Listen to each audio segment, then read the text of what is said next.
14টি psychological তথ্য। Number 1, আপনাকে কেউ কিছু প্রশ্ন করছে অথচ আপনি কিছুই বুঝতে পারছেন না। তাহলে আপনি কি করবেন? আপনি কোনো কথা না বলে তার চোখের দিকে যতক্ষণ পর্যন্ত তার কোনো প্রতিক্রিয়া দেখা না যায় ততক্ষণ পর্যন্ত তাকিয়ে থাকুন। এর ফলে প্রশ্নকারী আপনাকে সেই প্রশ্নটি আরও বিস্তারিতভাবে বলবে অথবা সেটি স্কিপ করবে। নাম্বার 2, আপনার উপরে কেউ রাগ করেছে?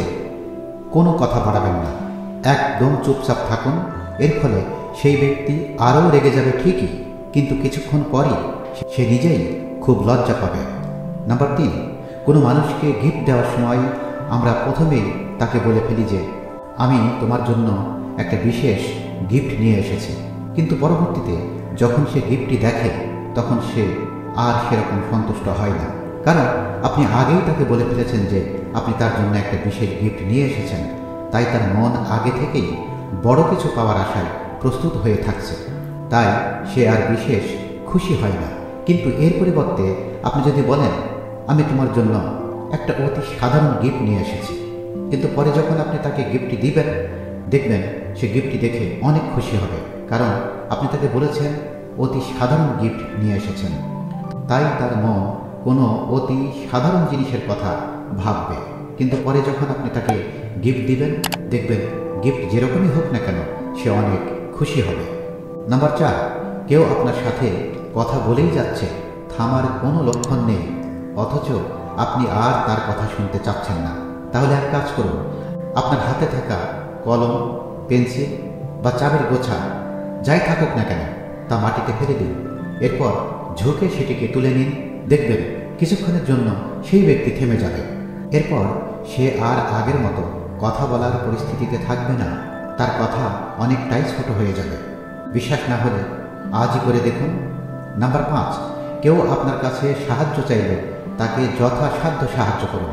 এর ফলে সেই ব্যক্তি আপনার উপর ভরসা বাড়াবে এবং পরবর্তীতে আপনাকেও সে সাহায্য করার রাস্তা খুঁজবে, যার ফলে আখেরে লাভ কিন্তু আপনারই। তবে স্থানকাল পাত্র বুঝে সাহায্য করুন। নাম্বার 6, কেউ আপনাকে পছন্দ করে কিনা জানতে চান? তাহলে আপনাকে একটা জিনিস লক্ষ্য করতে হবে। যখন কয়েকজন একসঙ্গে থাকবেন তখন যদি কোনো কারণে সবাই একসাথে হাসে, সেই সময় আপনাকে লক্ষ্য করতে হবে উপস্থিত ব্যক্তির মধ্যে কে হাসতে হাসতে কয়েক সেকেন্ডের জন্য হলেও আপনার দিকে দেখছে। যে ব্যক্তি আপনাকে দেখবে সে আসলে আপনাকে অনেকটাই পছন্দ করে। এভাবে আপনি কে কাকে পছন্দ করে সেটাও যাচাই করতে পারবেন। এক্ষেত্রে হাসার সময় সেই মানুষ দুটি একে অপরের দিকে দেখবে। নাম্বার 7, যদি দেখেন কেউ আপনার দিকে দেখছে তাহলে আপনি আশেপাশের দেওয়ালে লাগানো ঘড়ি বা আপনার হাত ঘড়িটির দিকে তাকান, বা আপনার হাত ঘড়িটির দিকে যদি তাকান আপনি দেখবেন যে সেই ব্যক্তিটিও সেই দেওয়াল ঘড়িটির দিকে দেখছে অথবা তার হাত ঘড়ির দিকে দেখছে। নাম্বার 8, বাজারে গেছেন, জিনিসপত্রের দর কষাকষি করছেন। এখানে আমরা বেশিরভাগ মানুষই বিশেষ ভুল করে ফেলি। আমরা সরাসরি দোকানদারকে বলে ফেলি আরেকটু দাম কমান না, কিন্তু এখানেই আমরা ভুল করে বসি। আমরা এখানে একটা নেতিবাচক শব্দ না ব্যবহার করে ফেলি, আর মানুষ এই শব্দ শুনতে খুব একটা স্বচ্ছন্দ নয়, যার ফলে দোকানি সরাসরি বলে দেয় ভাই আর কম করা যাবে না।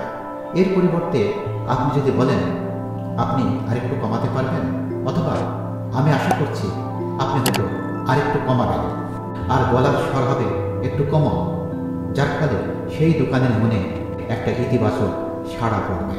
অর্থাৎ মুখে সব সময় পজিটিভ ভাব রাখার চেষ্টা করুন। নাম্বার 9, রাস্তায় কয়েকজন বা 2 জন একসাথে চলছেন, কিন্তু আপনার কাছে থাকা ব্যাগটা তাদের কিছু সময়ের জন্য ধরতে বলবেন অথচ বলতে পারছেন না, কারণ যদি ব্যাগটা ধরতে না চায় তাহলে গল্প শুরু করুন।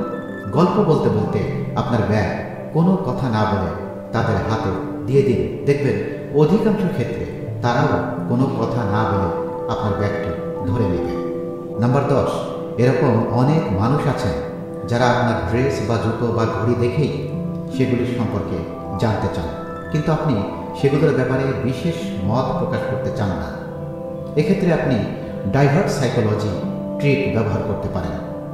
আপনাকে এরকম প্রশ্ন কেউ করলে আপনি উল্টো তাকে বলুন, বাহ বাহ, তোমার ঘড়িটা তো দারুণ, অথবা এই ড্রেসে তোমাকে দারুণ লাগছে, অথবা বাহ, তোমাকে আজ অনেক কিউট লাগছে, ইত্যাদি ইত্যাদি। এর ফলে দেখবেন সেই ব্যক্তিটি নিজের প্রশংসা শুনে আপনাকে প্রশ্ন জিজ্ঞাসা করা বা প্রশ্নগুলি নিমেষেই ভুলে যাবে। নাম্বার 11, কেউ কথা বলার সময় সত্য বলছে কিনা মিথ্যা বলছে তা যাচাই করার জন্য আপনাকে সেই বক্তার হাতের দিকে নজর দিতে হবে। যদি দেখেন যে কথা বলার সময় তার হাত অনেক নাড়াচ্ছে, তাহলে আপনাকে বুঝতে হবে সে যা বলছে তা সত্য বা অনেকটাই সত্য। কিন্তু যদি দেখেন সে হাত নাড়াচ্ছে না, তাহলে আপনি ধরে নিতে পারেন যে সে যা বলছে তা মিথ্যা হওয়ার সম্ভাবনাই বেশি। অনেক সময় দেখা যায় কোনো মিটিং বা কয়েকজন বন্ধু মিলে যখন গল্প করছেন, তখন আপনার দিকে বক্তা কিছুতেই দেখছে না, অথচ আপনি চান বক্তা আপনার দিকে দেখে। এর জন্য আপনি যে সাইকোলজিক্যাল ট্রিকটি অনুসরণ করবেন সেটি অনেকটা এইরকম। আপনি বক্তার কথার সঙ্গে তাল মিলিয়ে মাথা নাড়ান, দেখবেন কিছুক্ষণ পর বক্তা আপনার দিকেই দেখবে, কারণ বক্তা ভাববে আপনি তার কথা একদম গুরুত্ব সহকারে শুনছেন। নাম্বার 13, একজন মানুষ তখনই সবচেয়ে বেশি আকর্ষণীয় লাগে যখন সে তার নিজের প্যাশন বা নিজের ভালো লাগার বিষয়ে বলতে থাকে। আর কোনো মানুষের আসল সৌন্দর্য দেখার এটাই হলো শ্রেষ্ঠ সময়। নাম্বার 14, অনেক মানুষের সামনে কথা বলতে গেলে কথা আটকে যায়, অথচ আপনি সেই আলোচ্য বিষয়ে খুব ভালো জানেন কিন্তু বলতে পারছেন না। তাহলে এই সমস্যা সমাধানের জন্য আপনাকে প্রতিদিন কিছুটা সময় নতুন নতুন কোনো লেখাপড়ার দিকে দিতে হবে।